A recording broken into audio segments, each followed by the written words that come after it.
So what I did, since we did get to 10 last time, and I also have 11, for some reason that doesn't want to move. What's going on here? Okay, verse 11 is there. So let's read those two verses, and then I'm going to pull it up in a different translation so we can get used to it, what it's really saying. So this is New King James Version. Now I will uncover her lewdness in the sight of all her lovers, and no one shall deliver her from my hand. I will also cause all her mirth to cease, her feast days, her new moons, her Sabbaths, and all her appointed feast. So I'm going to change the screen, and somebody would read. Mindy, that's enough. Where are we at? We're in Hosea chapter 2, verse 10. Oh, 10. Because I'm at the beginning and it's We already did all of them. Oh, it does say 10 up there. So let me see if we can get this thing to change. There we go. Come on. Come on, dude. There we go. New Good News Translation. Come on. Come on. I made these faster. It's still not fast enough for me. So when I thought it was going to be the ventriloquist. Come on. Come on. That's supposed to be fast. That's not very fast as far as I'm concerned. What's he doing wrong, Joe? What'd you say, Sue? Nothing. My fault. All right. As soon as it gets opened up, and Jesse, I'm going to ask you to read. This is the Good News Translation, which makes it a little plainer for those that cannot understand what the other words were. Go ahead. Okay. I will strip her naked in front of her lovers, and no one will be able to save her from my power. I will put an end to all her festivities, her annual and monthly festivals, and her Sabbath celebrations, all her religious meetings. So what is this telling us? This thing is going so slow for me All her today. debauchery is coming to an end. Yep. All of her. Now, who are we talking about in reality? Israel. So let's recap, because there are people that are supposed to be getting online that haven't been part of this class. So what is happening? Then we got this man Hosea, who is what? Prophet. What's he classified in all the prophets? Minor. A minor prophet. Is he really minor? No. No, but his book is really short. That's why he's a minor prophet. He's near the end of a series. There's two of them at the very end like this. So what is going on with Israel at the moment? Man adultery. You know, they're involved with all of what's being said about this particular individual. So let's back up on that. What happened with Hosea? He was told to do what? Marry a hoe. Whore. Make a hoe. Okay. He was told to marry a prostitute. Ho ho. That wasn't Christmas. My book says whoring. Whoring, right? That's what it was. She was a whore. So he was to marry a prostitute. And anything else about that? What's the prostitute's name here? Gomer. Isn't that interesting? Gomer, by golly. Shazam. Surprise. And she had a few surprises for him. We haven't gotten to all of that yet. So we're having a lot of fun with it. Poor Gomer. Was there any other Gomers in the Bible? Earlier. Mary. Pardon? Mary? Is that Gomer? I said, is there any other Gomers in the Bible? Oh, I thought you meant. I thought you said goober. No, Gomers. Was there? Yes or no? There were. There were. Anybody know who this person was related to? Goober. You don't know. Noah. Just so you remember.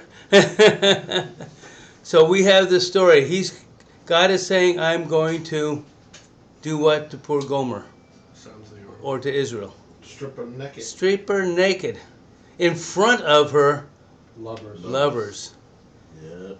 All right, so you got Israel being the prostitute in front of who are her lovers? The other nations of God. The other nations that don't know God. That would be Egypt. That would be Babylon. That would be Persia. I mean, I'm just throwing names out there. They weren't all in the scene here. I think it's Babylon is the end one, so Persia's in the middle here. Syria, I think. And we had all the Midianites and all these other ones. They were, because that's where, what's the key god that was out there, demonic god? Baal. Baal. He's out there, and he was prominent in all these others. And so Baal represents what kind of evil?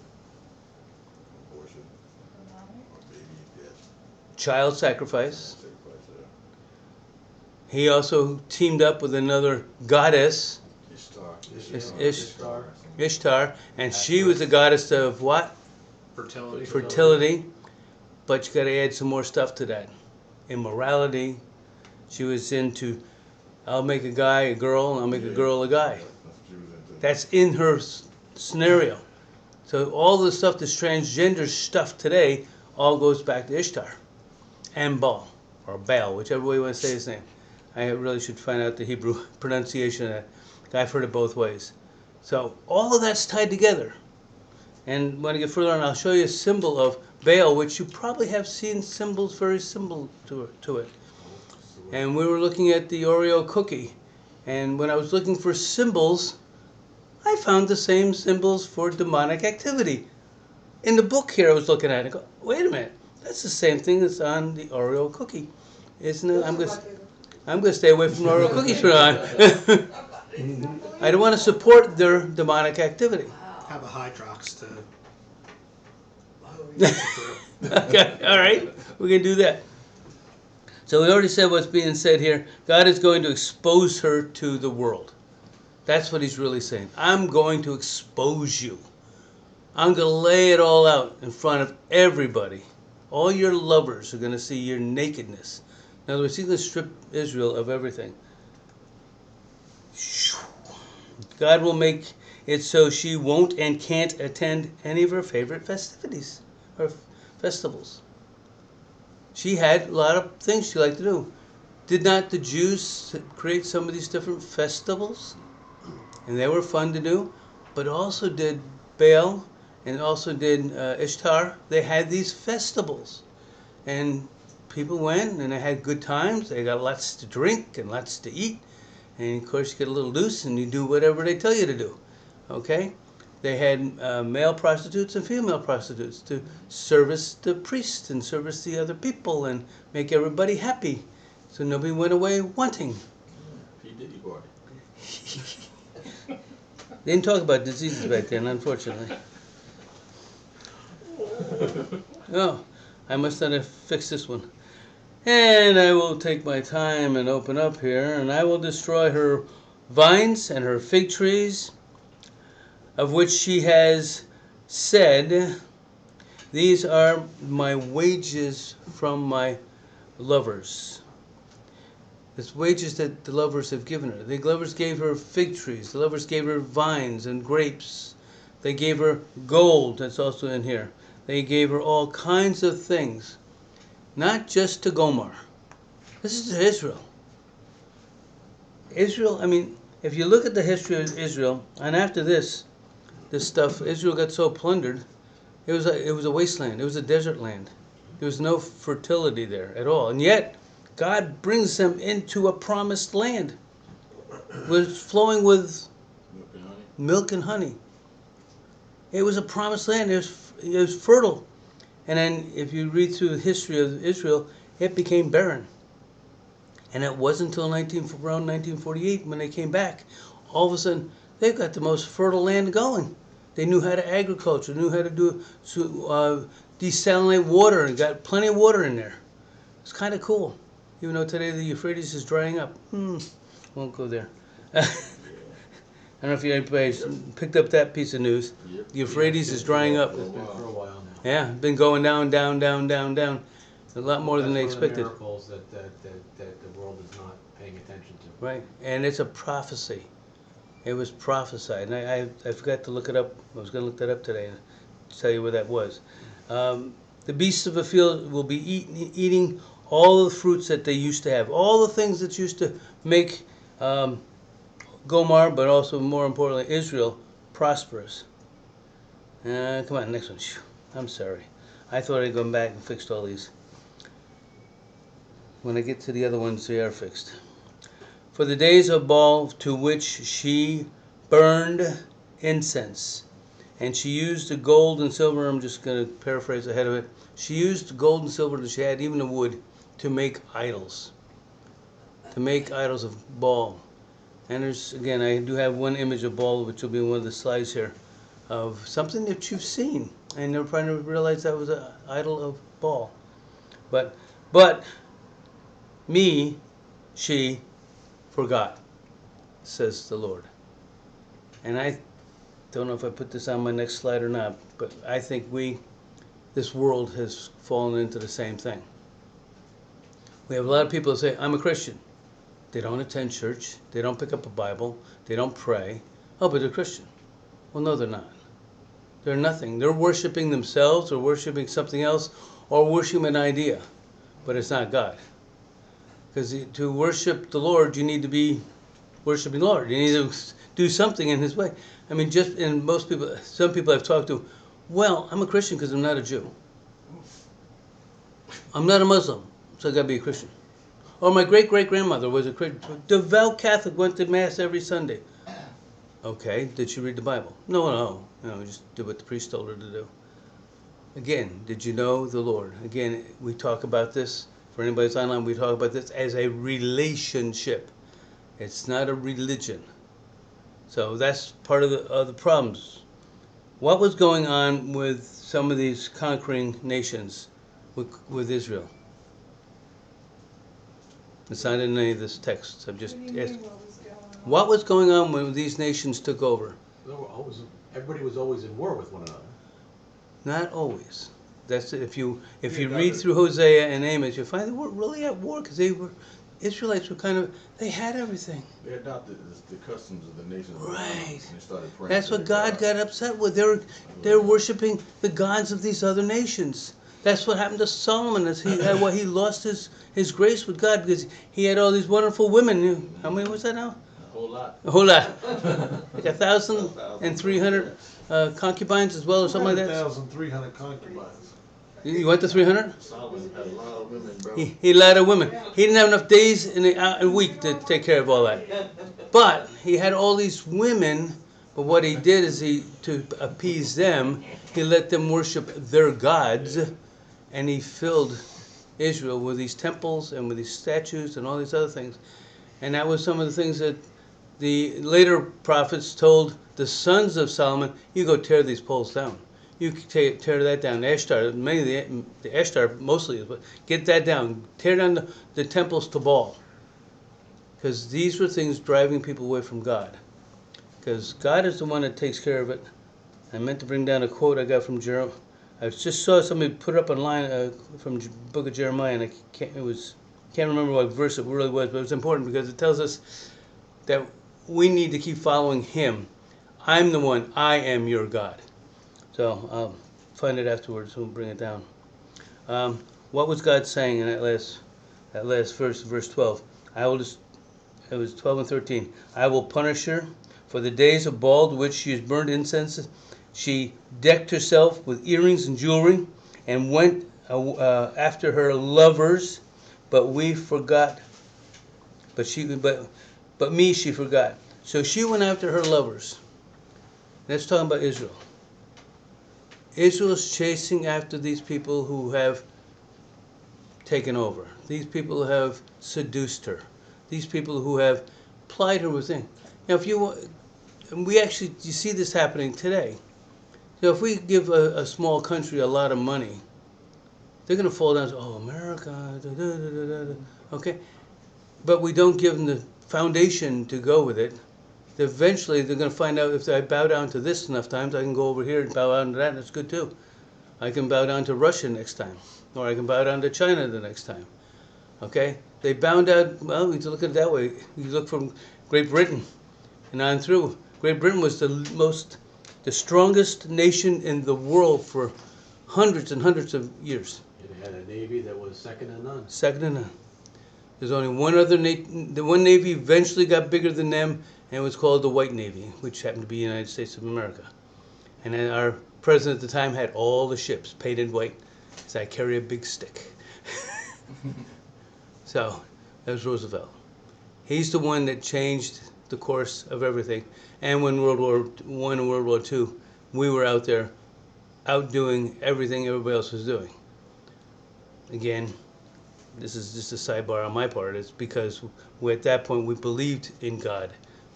We as Americans used that phrase and meant it. In God we trust. Today, that's just a phrase.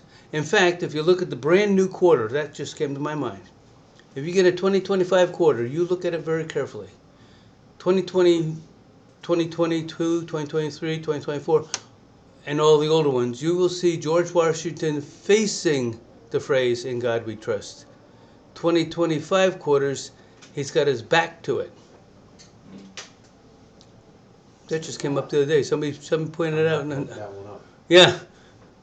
Could be 2024 or 2025. I don't remember which it was, but the guy would say, here's 2020. It was a quarter and had the right dates on it. But look at his head. His head's got his back to the phrase, in God we trust. So we've turned our back on God. Because George Washington made the covenant Yeah, he made a covenant. with the Lord. Well, For and we had our- behalf of our nation. Our founding fathers had a covenant with God, but George Washington, during the Revolutionary War, he secured that, and he's made it a declaration. For a man who never wanted to get on his knees, would never bow down to a king. And that was one of the big arguments. Why was there a painting of him on his knees? Well, that's before a major battle, and he had his white stallion right there, and he was on his knees praying for God's help just before they took over the Hessians in Trenton. Okay? And an actual minister saw it, made a note of it, didn't draw any picture, but described it in writing. Then a painting was made afterwards.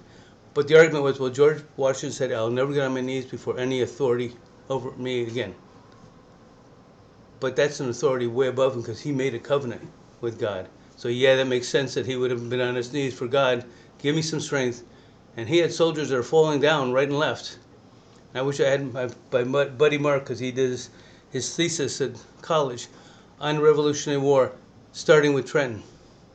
When he came to visit from Arkansas, he's my gun instructor.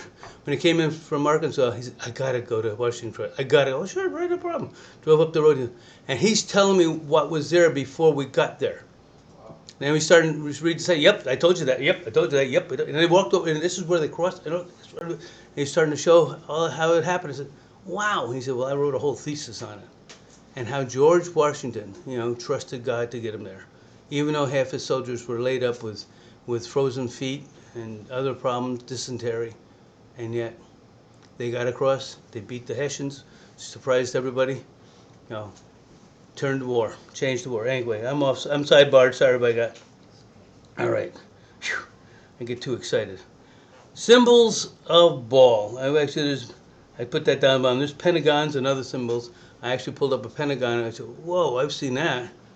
And you see that inside the houses, and that's very demonic, but here's a picture that I don't know if anybody's, I've seen this picture before, where he's holding a stalk of wheat and a sickle or sword over his head. So if you see the, huh? It's an Egyptian. That is Baal. Oh, okay. That's one of the depictions of Baal. There was a whole raft of them. Okay. I just picked one that was easiest to put on the screen. Okay.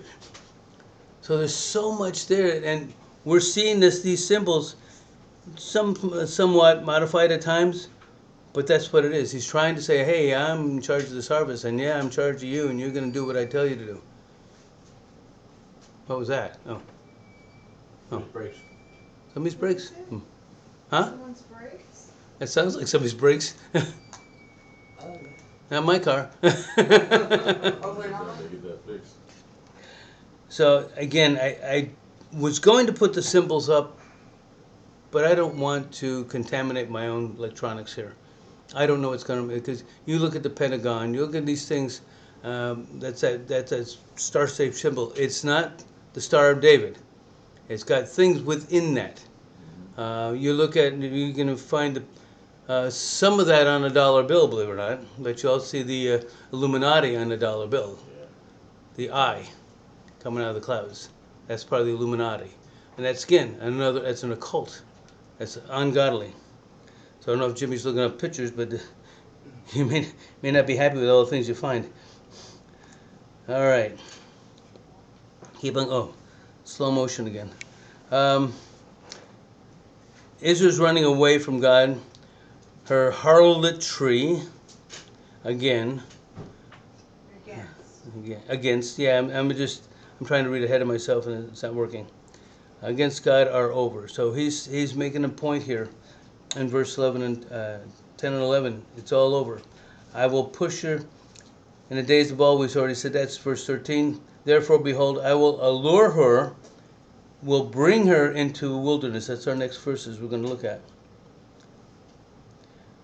Allure her and bring her into the wilderness and speak comfort to her. Now, what's that word allure mean? Persuade. Somebody needs a brake job out there.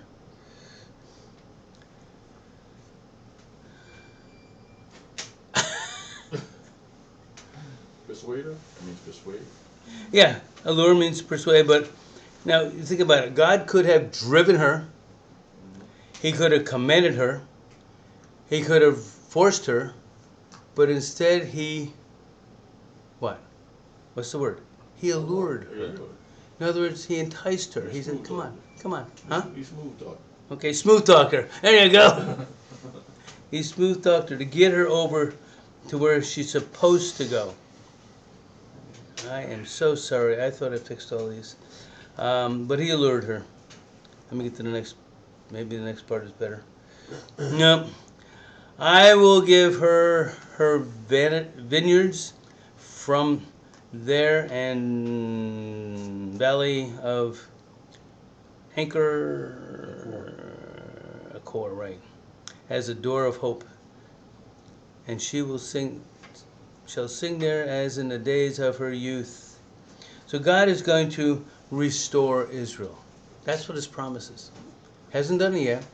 If you read through the rest of the book, he hasn't done it yet. It's going to happen. And he's going to, in as a day when she came up from the land of Egypt. In other words, she's going to remember the things. This is Israel. Israel's, if you go to Passover, they go through every step. I'm sure Brian has been Passover. I've been at a real Jewish Passover. It's kind of, Sue was that when she served. Not since my Aunt Astor moved to Arizona when I was about 10 or 11. Oh, okay. But, I got invited to my Jewish friends for a Passover, and I had to sit around the table, and there's 20 some odd people. Everybody had a piece. Of course, I had no idea because the people in front of me were reading Hebrew. So I had no idea where they were, and so I got a nudge and point to it. You read that, and that's in English. Okay, good, I can read that. And then have a drink of wine. You have to have a sip of wine. Mm-hmm. Every piece that's read, you have to have a sip of wine. So if you're an alcoholic, you're in a world of trouble at a Jewish Passover. They drink a lot for holidays, the Jews do. Again, if you go, and again, I'm off my line here. If you go over to France or go over to Israel, the wine there is different. It's got more medicinal purposes than it does alcoholic purposes. It has alcohol in it, but it doesn't affect people like it does here in the United States. Our wine over here is very toxic compared to wine in France. In France, they have wine for breakfast, lunch, and dinner. They're not drunk. Israel, they do almost the same thing. They're not drunk. They don't get drunk on it. It's what's in the soil that's brought into the grapes that makes the world of difference. So, again, just if you see someone here having a glass of wine, don't go jumping up and down. It's not they're trying to get drunk. That's not the purpose. It's to celebrate. God made the grape. What else did he make? Wine. He also made the olive and the olive tree. The two things that are out there that the Jews use a lot is olive oil, right? And fresh olives. They also have the olives and the wine. And that's all medicinal as well. You can use that all. In fact, it was. What did Paul tell? What was it Timothy? A little wine stuff for your stomach's sake. Remember, the water was bad back then. They didn't have water that was filtered, and they couldn't get bottled water for nothing. All right. We're getting down to the end of here. And it shall be in that day, says the Lord. I'm going to read ahead of this thing.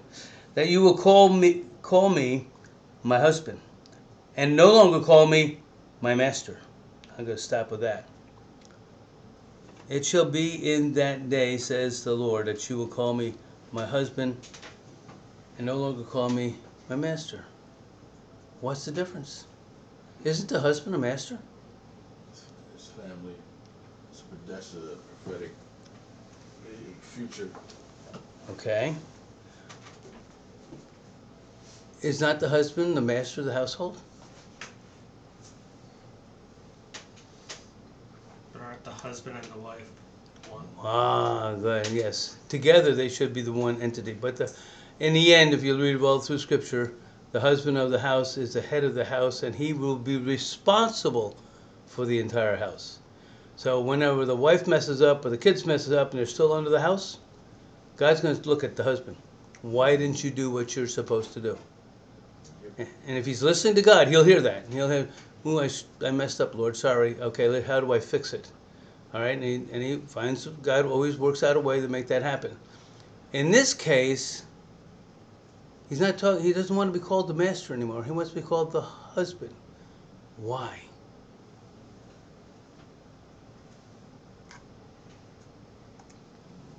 Joe just said they're one. One word. Wants to be equal? No, intimate. How about that? Is a husband and a wife intimate? Or the wife and a master intimate? Got it. Okay? You need to be that close, that tight with God. That's what he was looking for with Israel. He wanted them to be intimate with each other. In other words, when you're having a headache or it's that time of the month, "Hey, Lord, I got a problem today." He understands that. Or if you're a man and you got a problem, you still want to be his bride. You want to be that intimate with God. You can talk to him. He did say the church is his bride. So guys and gals are all one according to God. We're all to be his bride. You're supposed to be intimate with him. Talk to him about what's bothering you. Talk to him about your physical issues. Talk about any of these things that come up. And I didn't realize I had this as next line. Okay, intimacy. So that's why I want to make a big point about that. All right, God was looking for. Okay, I'm getting bored with this. I'm sorry. I thought I had fixed it, and I didn't. Apparently, didn't get that far. All right. So I was looking forward to the day that day when He will take this. It's where I will take from your mouth the names of Baal, and they shall be remembered by their name no more. So Baal had other names. They called him a few other things, but Baal is the root of it all. And he says, all these names, all these things that you worshipped, I'm going to take them out of your mouth. I'm going to put something else in there. Do you know what he's going to put in there?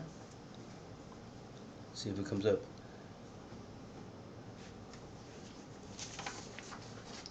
In that day, I will make a covenant with them, with the beasts of the field, with the birds of the air, and with the creepy things on the ground. The bow and the sword of battle will be shattered from the earth. Shattered from the earth, to make them lie down safely. So he's talking about.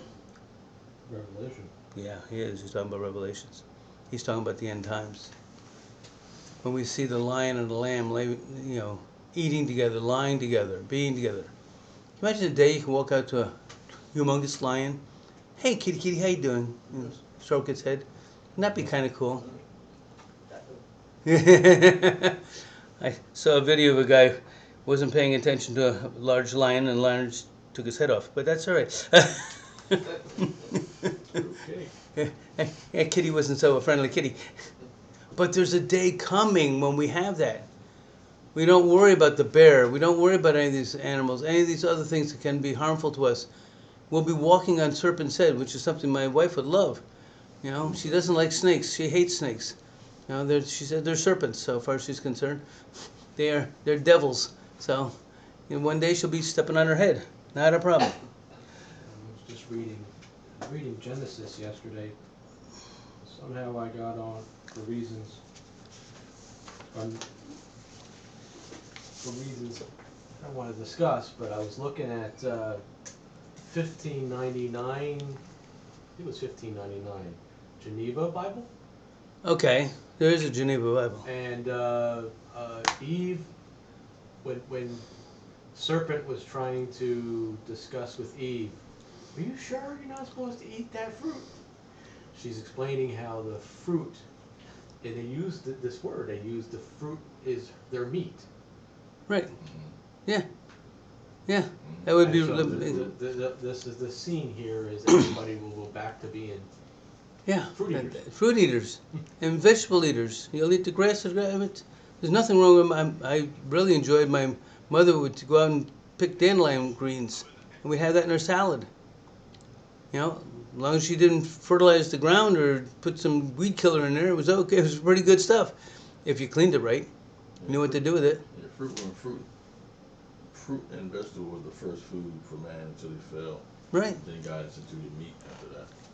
And why did God have to have meat after that? Why did somebody 1599. had to clothe them? He had to clothe them with He something. had to sacrifice an animal. He It was the sacrificed. first sacrifice. Yep. Blood had to be shed for their sins. Yep. So the first animal got slain and became food and as well as be clothing. The exact verse was, so the woman, seeing that the tree was good for meat, and that it was pleasant to the eyes, and a tree to be desired to get knowledge, took of the fruit thereof, and did eat, and gave also to her husband with her, and he did eat. That's from 1599. And it's interesting, we always think of it as an apple, but it could have been a pomegranate. It could have been, we have no idea. It could be some My father fruit. says it was an olive. You what? My father says it was an olive. Olive. It could be, we don't know. It may be Could a have been. fruit we never ever have seen yet. Yeah, the whole purpose was not to obey God, just obey God's word. That Right. was the whole thing. Stay away from that tree. That was the whole thing. Right. So in that day I will make a covenant for them where the beasts of the field and the birds of the air. I will read this, and the creepy things on the ground, bow and sword and of battle. I will shatter from the earth to take them to lie down safely. So we have all that. Let me see the next verse.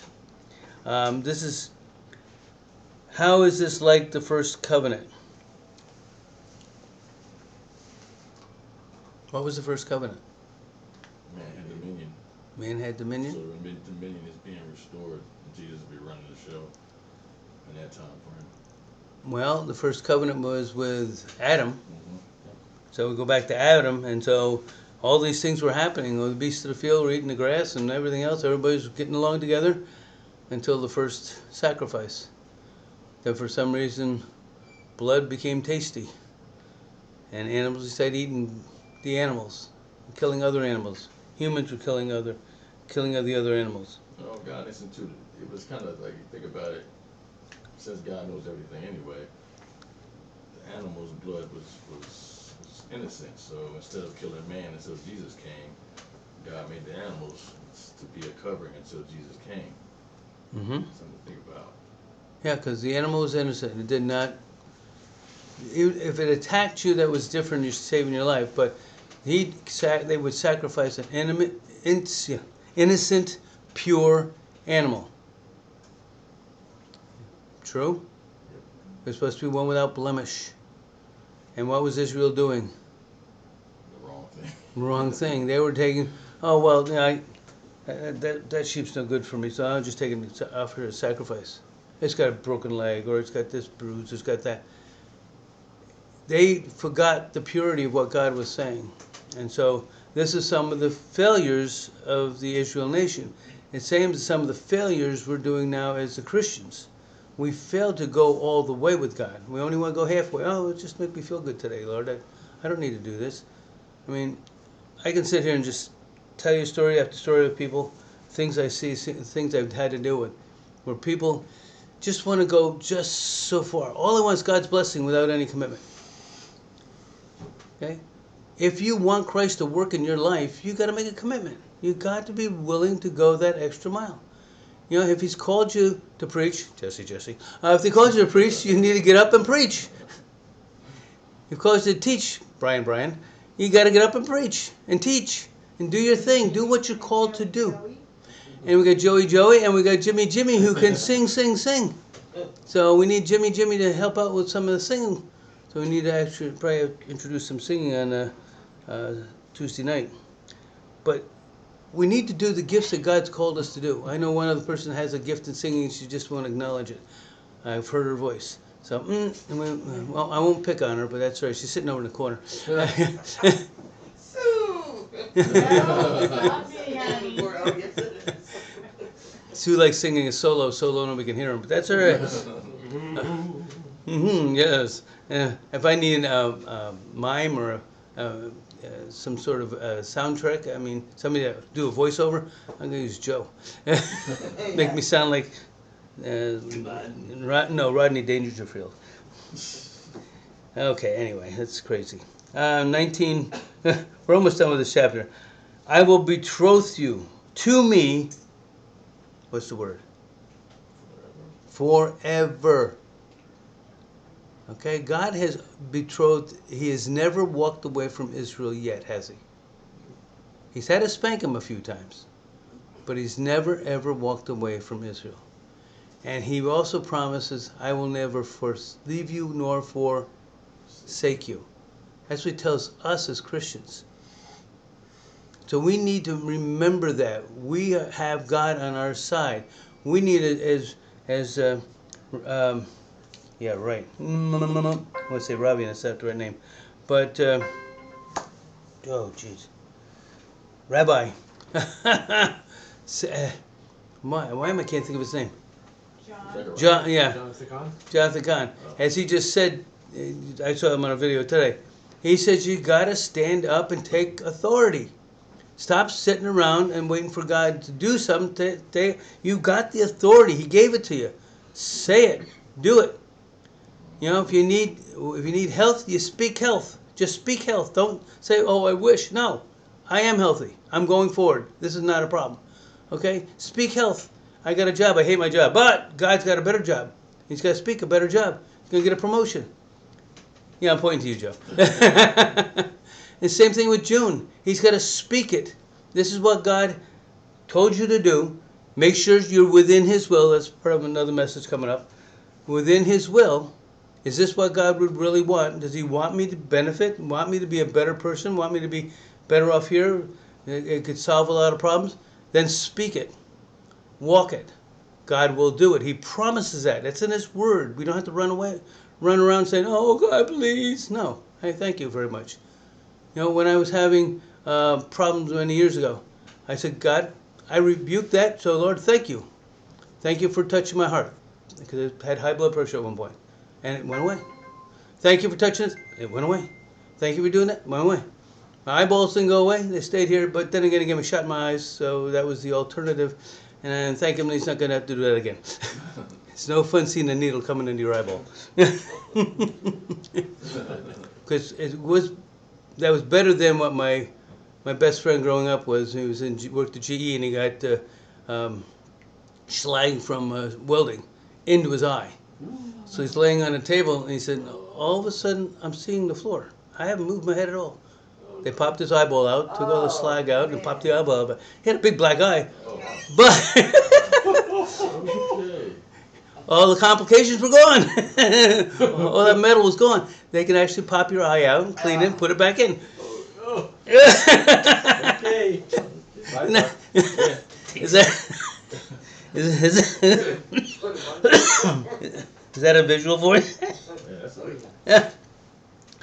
Yes, I will betroth you in righteousness and justice and loving kindness and mercy. That's what God's promises. He promises that to us as well. And we've got to remember, all of this from the Old Testament applies to us today. I will betroth you to me in faithfulness, and you shall know the Lord. Now, when Gomer made her fall and went back to another guy and had another affair, and then what did Hosea do? Hosea went and bought her from the auction block. And she stayed faithful to him after that. That was the representation of what Israel's going to go through. We're going to read more as we get into the rest of the book of Hosea. You see all these things coming out. There's a little headpiece, little thing to remember. That means we're going to go through the rest of it pretty fast. Yeah, that's also a symbolism of what Christ was going to do for us. Very good. Thank you, Jesse. That's what Christ did do for us. And he's still doing it for us. And unfortunately, we don't turn around and give him the thankfulness that we should be giving him. Because there's so much going on. I don't think I shared this story. A long time ago, when I did a lot of things with supply house, worked in an electrical supply house, I had to deliver things to architects and engineers all the time, especially light fixture samples or switchgear samples or pieces of parts. And I'd drive down to the engineer's office or architect's office, and I'd be praying, Lord, give me, because this sucker's about 60 pounds, give me a good parking spot. Every time, it'd be right in front of the door. And I'm talking about a major city like Albany, New York. Right in front of the door. Boom. I'm just coming around the corner, somebody pulls out, right in, and carry this thing up the stairs. Every time God would do that. Or, Lord, help me get to an appointment. Brian could be probably doing that himself. Lord, I need to get to this appointment by this time. Traffic is terrible. Either tell me how to get out of here or clear the path. And for some crazy reason, I don't know how he does it, but he does it. He's done that to me so many times. All of a sudden, I arrived on the right time. Or I arrived and found out the owner was late. So I'm still ahead of him. So nobody knows the difference. So I'm ahead of him. So everybody's happy. But that's the time I got thrown out of the meeting. And I said, well, I want ice, water, and hail too. You're not going to get what you want. I got thrown out of a meeting. That's one of our favorite employers. And I got thrown out. But then I had the vice president of that corporation, which is Stop and Shop, come out and apologized to me and made the person that threw me out of the meeting apologize to me for it. He says, you're absolutely right. You can't make something happen if you have to wait for everybody else to get their stuff done. Now, I don't know if you were part of that one where they wanted to move this building 5 feet one direction. And they want it all done in 2 weeks. Well, that's what the foundation engineering said I can do. The foundation, I can design that because there's also a slope involved. And I can get that done in 2 weeks. He said, everybody's going to be done in 2 weeks. I said, I'm not. And he's screaming at me. He said, well, I got a plumbing engineer, I got the structural engineer, I got the plumbing engineer, I got the HVAC engineer. I'm last in the chain of command here. I cannot possibly get it done. You will get it done. He slammed his fist. That's what I said. They want ice, water, and hail, and I'm not going to get it. I got thrown out of the meeting. And everybody outside is yelling at me. You just said yes. We know you can't get it done. Doesn't matter. I'm not going to lie to the man. They all come out and apologize. That's why I was designated at Clive Samuels would be the only one to work for Stop and Shop at that point, electrical. Wow. And then I quit, so they fired him. Wow. So that was, well, Brian had already left at that point. Yeah. So anyway, that's another story. I don't usually tell that story.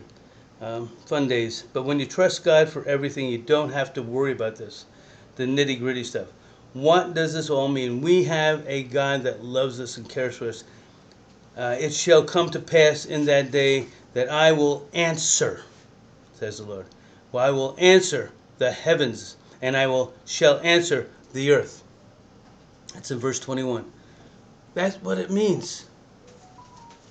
He said, what we bind on earth is bound in heaven.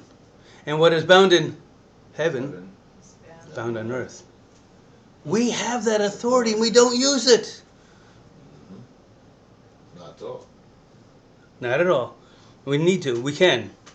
And there are a few people out there I've met that actually apply that. There are not many, though, unfortunately. Verse 22, guess what? We're on the home run here. Got a couple more minutes. The earth shall answer with grain and new wine and with oil, and they shall answer Jezreel. Jezreel is where all the sons were murdered. Okay, that's the big sin. Jehu went a little bit too far. He was supposed to kill just the king, but he went and killed all the sons, cut off their heads and threw them in baskets. You know, really gross. He slaughtered the whole family. That's not what God wanted. He was a king for a very short time. But God had to repay that. And that's why the first son, Gomer's first child, was named Jezreel, to remember this thing. But that was that was the offspring of why he was trying to deal with Hosea with, to solve this problem, to get this going. So this, he says he's going to answer it. They shall answer Jezreel. By all of this, there's going to be peace and long suffering. Does anybody else have a different interpretation of that section? 22.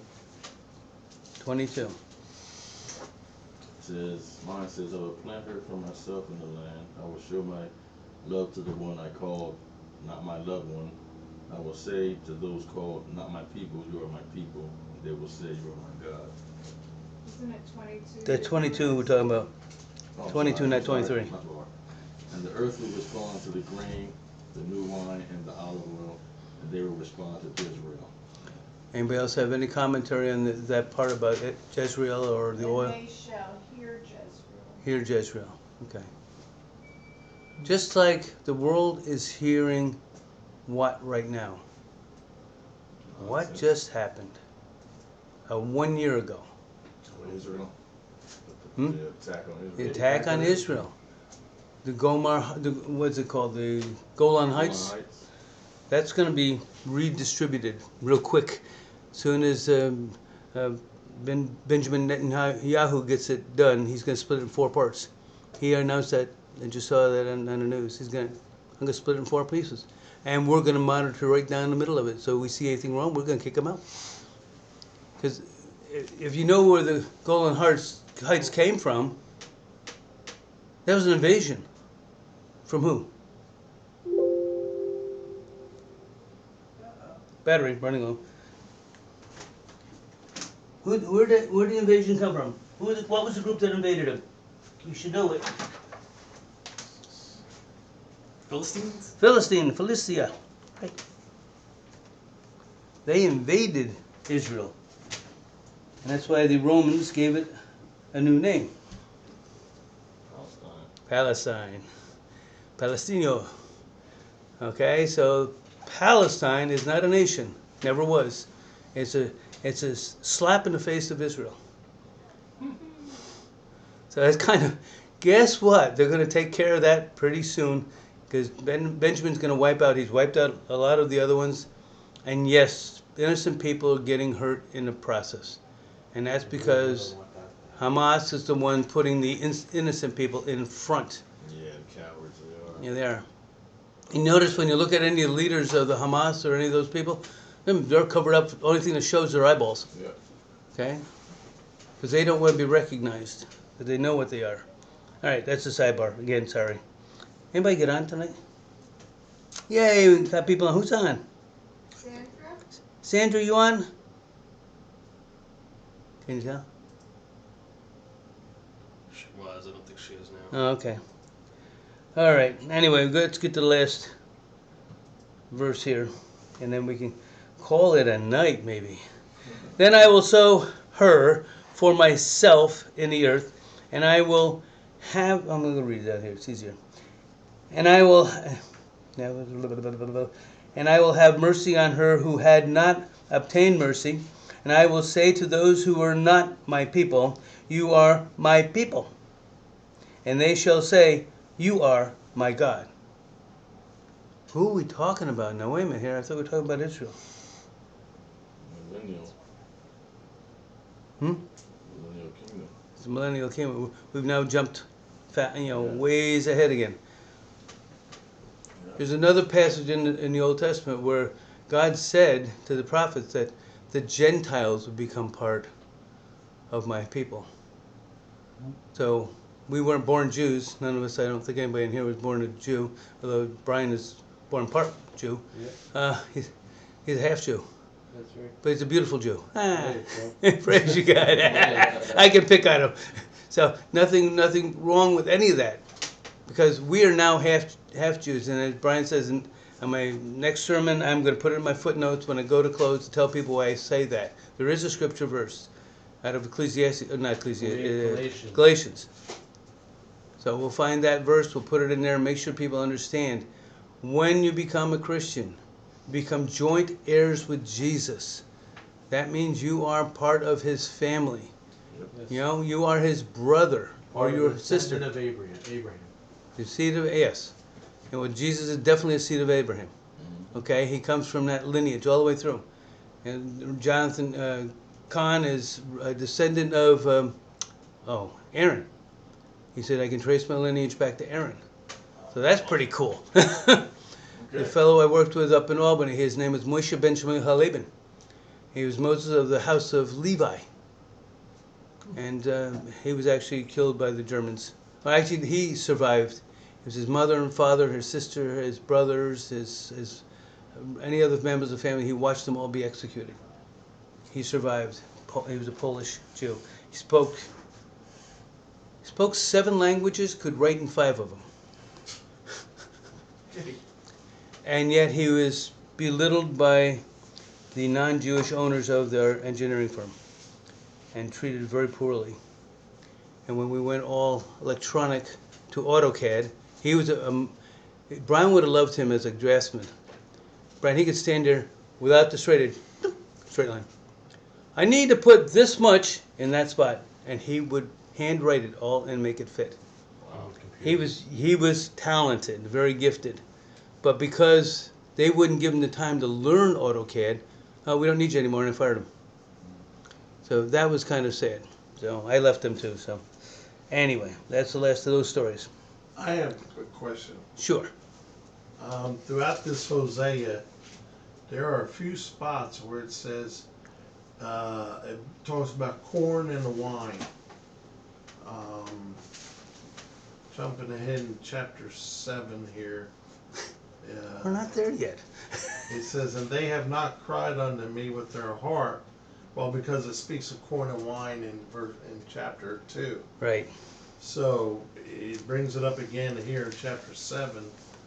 It says, they have not cried unto me with their heart. When they howled upon their beds, they assemble themselves for corn and wine, and they rebel against me.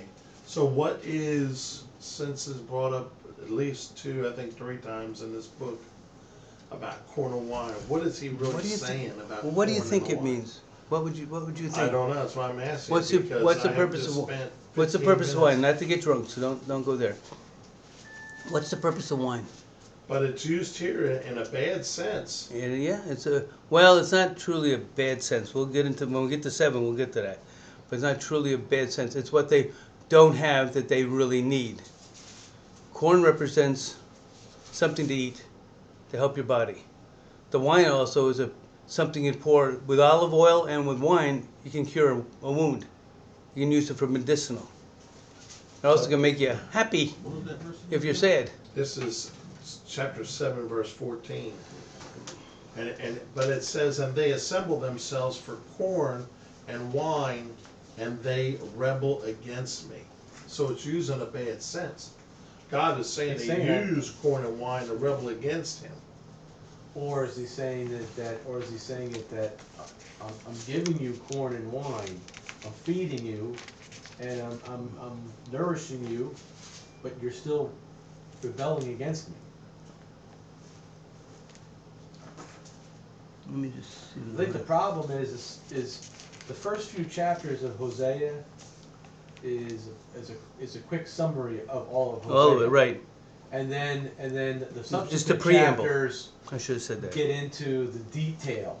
So you jumping ahead to 7, maybe talking about a detail of something we've already really talked about in these first 3 chapters. That's the way Hosea is written. But it still doesn't answer my question about why they're rebelling against God and they're using corn and wine. And I think it's kind of saying that same thing, if I'm not mistaken, back in chapter 2, right? Have you ever dealt with the preamble? You ever read the preamble of the Constitution? Yeah, many Yeah, it's years a ago. summary of what the Constitution is all about. Well, our first 2-3 chapters of Hosea is a preamble. Okay. It's a summary. But it doesn't answer my question. Well, Why? I'm trying to get there. Okay. Okay? So what you've gone to now with this part, you've actually gone to the details. So when you actually do the summary, then you go into the actual text of what's going on. Because in here, they're carrying on like idiots. Right. They're- Absolutely. they're They like- were the first part of what we read, chapter 2. They were being idiots. I mean, they're jumping and howling like animals Mhm. on their beds, and they're, you know, Here it is, Jim. Think about it like this. What God is saying is, they don't, they're not crying to me. They're actually worshiping another God for food and drink that He supplied for them, and they're making it seem like it's like all that God has done for them. They're still worshiping the other gods, asking the other God Right. for things God already applied to them. So they're still in their adultery state. So God is saying destruction on them. That means you being phony to me.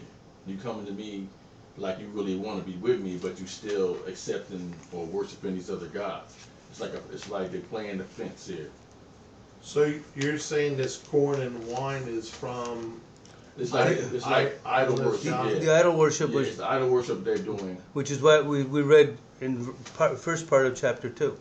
They were worshiping this God, but by their worshiping and bringing all the stuff in, they were getting the wine, the food, the male that's providing all the prostitute, providing this person food and wine, grain or whatever you said corn. Okay, mine says grain, corn and wine.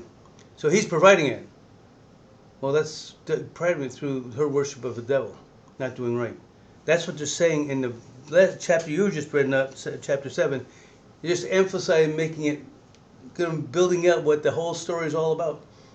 You know, Brian and I have to write, I don't have to do it anymore, but write a preamble to a document. But then when they turn the page, it gets down to detail. Well, this goes to here, this goes to here, this goes to here, and I have to. Most people haven't got a clue when they read the real text. They go to the preamble. Okay, this is point A, this is point B. We win. Okay, bye. Okay, that's all they want to know. So that was the preamble. So now we're going into the details. Well, that's what got me started, because when I saw the corn and the wine in chapter 2, I'm like, wait a minute, what's this? So That was just a summary. Reading more, and I'm like, and I get that Judah is the good boy and Israel is the bad boy.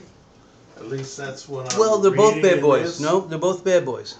Well, I don't know. I Judah, was Judas, reading Judas got the hand, because Abraham comes out of Judah anyway. But Judah's got a favor. You know, ever had 2 sons and have a favor? No, you don't have 2 sons. I have 2 sons. I had to be very careful not to show one favoritism.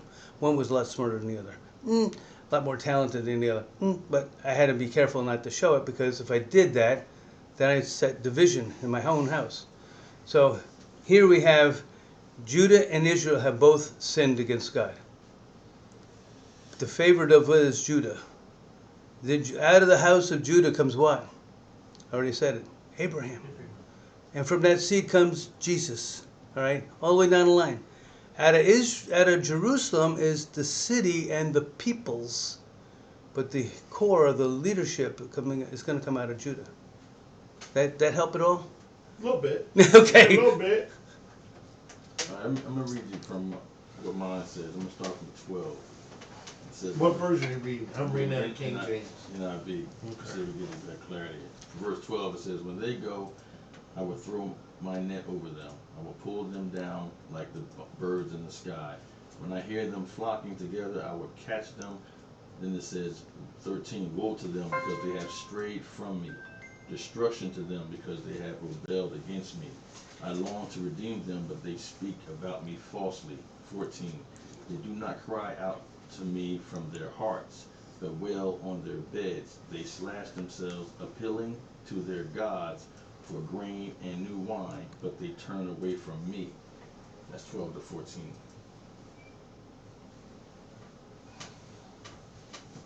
But then when you keep on reading, that part says destruction. Meaning that God's going to wipe them out. But then when you read the other, and including the preamble, it says he's not going to wipe them out. That he's just reprimanding them, and then he's building to that. When you get past that chapter on right now, you'll see that all of a sudden, just what we read in the preamble is all of a sudden going to come out and say, okay, but I'm going to restore you. But if you read that, what Jesse just read to me, it's like God's going to wipe them out. Yeah, but he's not. Okay. Well, That's that's the punishment. They are though. It says they are like a deceitful bow, and the prince shall fall by the sword. Mm-hmm. To sum it all up, just look at it like this. Don't get confused in it. Just look at it as God preserving His seed out of Israel. That's the whole thing. Every prophet coming about in the Old Testament is trying to prophesy that Jesus is coming. All God is doing is preserving the lineage. That's why He has to correct them. He has to straighten them out. He puts people in place to keep certain people in line so He can bring Jesus into the earth. So this is history. So don't get too confused with the history. Right. What you want to be concerned with is the whole project. This is God's whole intent to bring Jesus into the world. So He has to do that by keeping Israel on point. Yeah. It's like Joseph being I know, being sold, and then ending up being the number 2 guy in Egypt. Egypt, right? And then bringing everybody, hit the whole nation Okay, so into now I'm not Egypt. gonna, I don't use that word devil's advocate. I'm gonna, where my people that I try to share Christ with over the years, they'll all of a sudden say, well, wait, let's say the little word says He's gonna it's over. You're gonna get wiped. God's gonna wipe them out. And that's what it says, destruction. Right. But now you're telling me it's not gonna happen. It's not that way. So I'm trying to understand from a different. It's because those people only look at what they want to hear, what they want But to see. this is what it says right here. And how it makes out them of context. feel. You're And out it's of out context. of context, and they're not looking at as The whole at a picture. I just read Again, it. you It's just not- read it, but you didn't read the rest of the context. You just read a piece right there, but the rest of the context shows the rest of the story. If you look at the preamble, that same group same scenario is there in the preamble, but Well- then read further on. He said, "I'm restoring you." Okay, I'm gonna be the bad boy here. Go ahead. Verse 13. Woe unto them, for they have fled from me. Destruction unto them! Exclamation point. And You what can't get- and you what can't get and no what more happened? straightforward than that. Let's get straightforward. Right. What happened to Israel at that point? I don't know. Okay, just listen.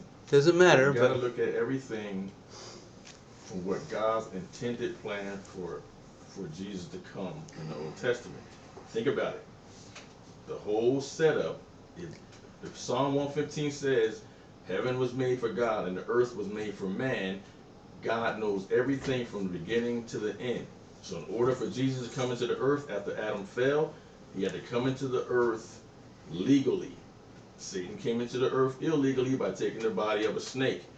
God says, I'm going to come into the earth. He came illegally in the snake. God comes into the earth legally by coming through man, which was the woman, by planting the seed in Mary.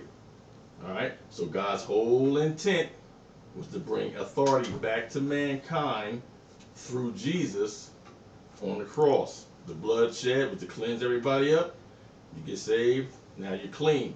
But the whole process into that, I got to go through who? Noah, got to go to Abraham, got to go to the kings, the prophets, and then Jesus.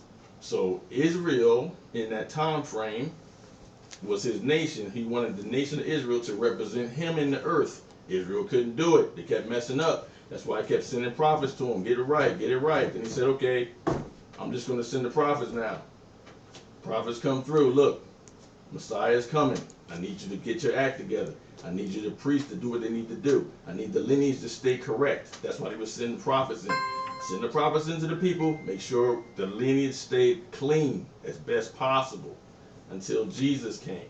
That's why the lineage, that's why you get the lineage in Matthew, Mark, and the lineage, you get the lineage. That's what Jesus was doing. I don't disagree with anything you just said. That is a very good overview of what.